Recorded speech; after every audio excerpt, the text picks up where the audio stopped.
अस्सलामुअलैकुम, दरूद व सलाम नबी अकरम सल्लल्लाहु अलैहि वसल्लम की ज़ात मुबारक। आज मैं अपने गांव की शादी का माहौल दिखाने वाला हूं। जो बारात है वो तो बहुत दूर जा रही है, अपने खैरपुर सदात से जुतई शहर में जा रही है। सफ़र बहुत ज़्यादा होगा, लेकिन आप लोगों ने टेंशन नहीं करनी, वीडियो को सब्सक्राइब बिल्कुल नहीं करना, पूरा वॉच करना है। पूरा वॉच करोगे तो मज़ा आएगा, सफ़र भी देख पाओगे।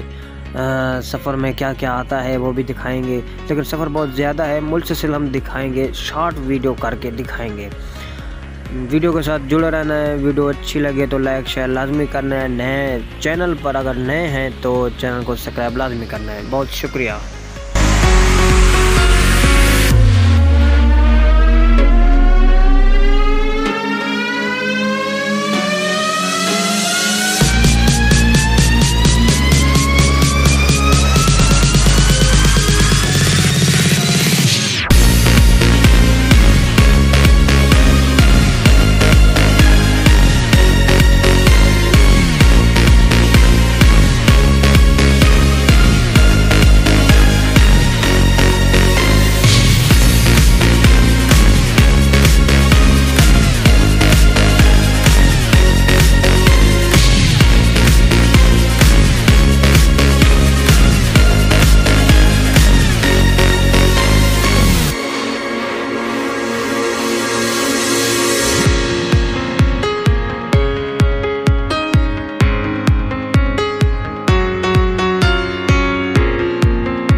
शादी मेरे मामू के लड़के की है। बारात क्यों नहीं दिखा रहे? बारात आगे पहुंच गई है, हम थोड़ा लेट हो गए, तो इस वजह से हमने कहा कि आप लोगों को रास्ते का व्यू भी तो दिखाना है, इस वजह से हम थोड़ा पीछे रह गए। लेकिन बहुत ही जल्दी पहुंच जाएंगे, क्योंकि हमारे पास जो प्राडो गाड़ी है।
चुवार को ले